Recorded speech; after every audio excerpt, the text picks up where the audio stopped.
You're just a failure who can barely live because I support you. My husband glares at me as he says this. It's about time I could have bought some time. Your end is near. My name is Lauren, and I am 36 years old. I live with my husband Matt.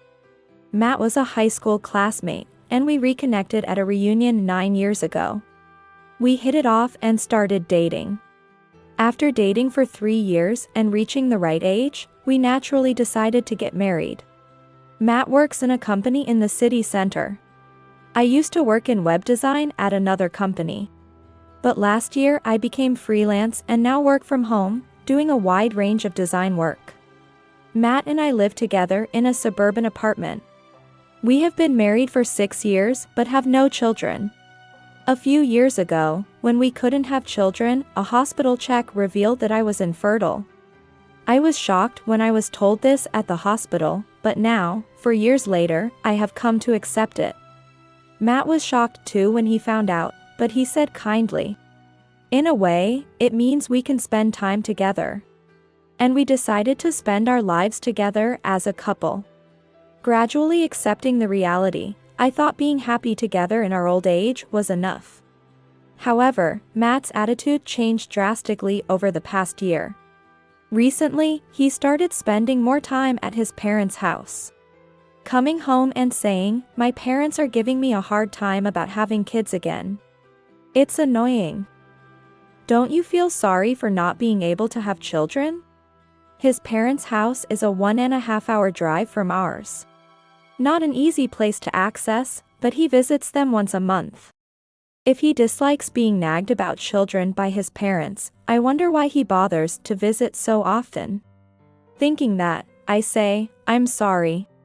But if you're going to be spoken to like that, why don't you reduce the number of times you go home? There's no need to go out of your way to make yourself unhappy." When I say this, he retorts, "What, you want me to abandon my parents? You're heartless. You can't even give them grandchildren, and now you tell me to abandon them?" I didn't say anything like that. I would never say such a thing, but Matt always makes me out to be the bad person, calling me heartless. However, I doubted his story. I once confirmed it with my in-laws. "I'm sorry, I can't show you a grandchild because of my condition." Don't be silly. There's no need to worry about that. We've never wanted to see a grandchild from you specifically. The younger one has children. As expected, my in-laws didn't seem bothered at all. When I first told them about my infertility, they comforted me as I cried. I couldn't imagine them saying such things, so I was cautious about believing Matt's story. After all, it's been 4 years since my condition was known. Yet, suddenly making a fuss about children and being harsh to me seemed incomprehensible. Then one day, I received a message from my friend Samantha. "Hello? Lauren? It's been a while. Can we meet soon?" Samantha was a classmate from the same high school as Matt and me. She's Matt's childhood friend and my best friend. She was the most supportive when I decided to date Matt. When she asked to meet, I readily agreed, and we planned to meet on the next day off. That day, I told Matt, "I'm going to have a cafe with Samantha." The meeting place was our usual cafe. We didn't need to say it, this was always our spot. I arrived on time for our meeting, and Samantha was already inside the cafe. "Samantha, long time no see." "Lauren, it's been a while. How are you? How are things going? How's Matt? And your work?" "Matt, well, I don't know. Work is going great. I never thought it would go this well. I'm really thankful to you, Samantha, for giving me the idea." "What are you talking about?" "I just suggested that working from home might suit you better. But since you're saying that, maybe you can treat me to a cake." Of course. I'll treat you to cake. But it's rare for you to want to meet up. Is something wrong?" When I asked this, Samantha's face clouded over for a moment. I became a bit cautious. She must have some worries. I need to listen properly. Just as I turned my attention fully to Samantha. Samantha. What a coincidence. Mind if I join? I heard a familiar voice from the side. Startled, I looked and saw Matt standing there. He's usually so casual on weekends, but today he was wearing a shirt and jacket. His voice was unusually gentle, and I was shocked. He hadn't spoken to me like that recently. Why is Matt here?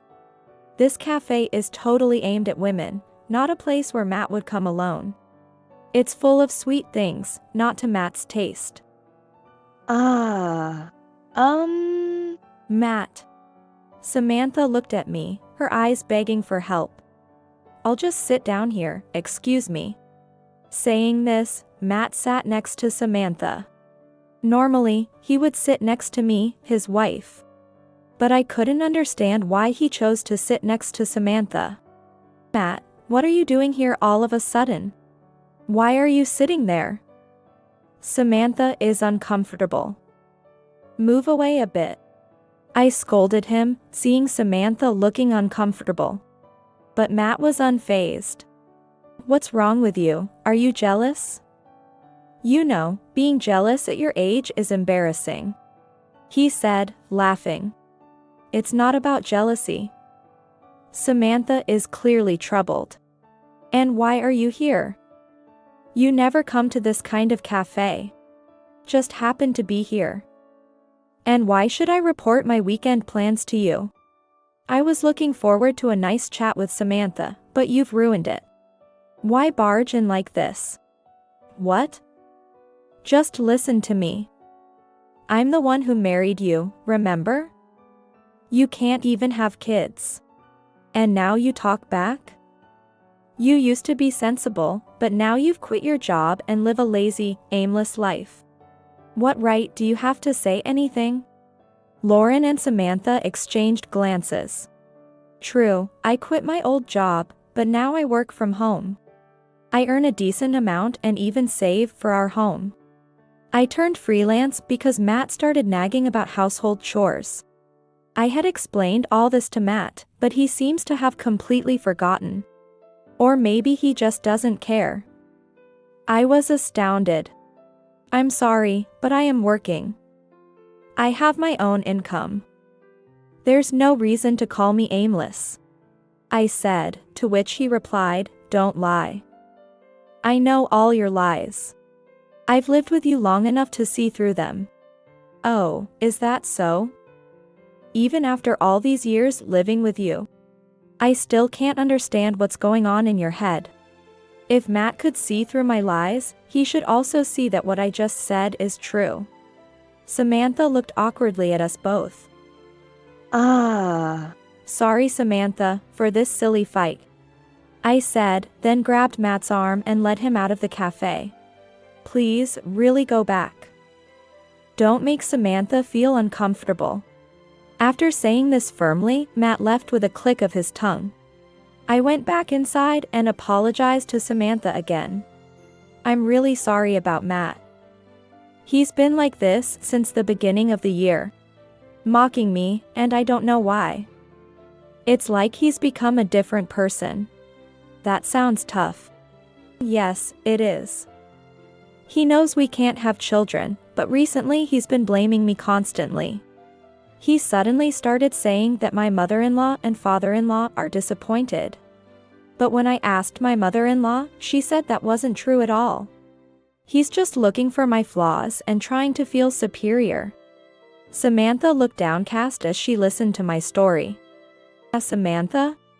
I panicked, thinking maybe Matt's appearance had upset her, or my gloomy story did.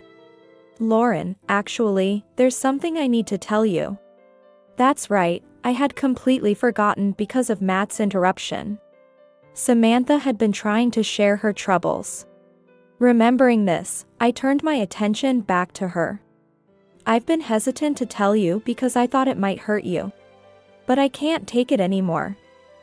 I have to tell you. As she spoke, Samantha began to cry. Surprised, I moved beside her and stroked her back. About Matt, for about a year now, he's been persistently following me. She started talking, tears streaming down her face. Matt and Samantha have been neighbors and friends since before high school. Their homes are next to each other, so whenever Matt goes to his parents' house, they end up meeting. Samantha lives at home, and for about a year now, every time Matt visits his parents, he brings gifts to Samantha's house. Even when her parents found it strange, Matt insisted on waiting for Samantha to come out to give her the gifts himself. If it had just been that, it might have been excused as a close childhood friendship. Samantha was suspicious but didn't think too much of it. However, about half a year ago, Matt's behavior escalated. He started asking her out on dates over line. Samantha showed me their messages, crying and apologizing, sorry. I only married Lauren because she was pretty. I never thought she'd be infertile, a failure. I've been deceived for so long. I guess Samantha is the only one for me. You're still single because you're waiting for me, right? I'll get rid of Lauren soon, then marry me. I earn enough to support you alone.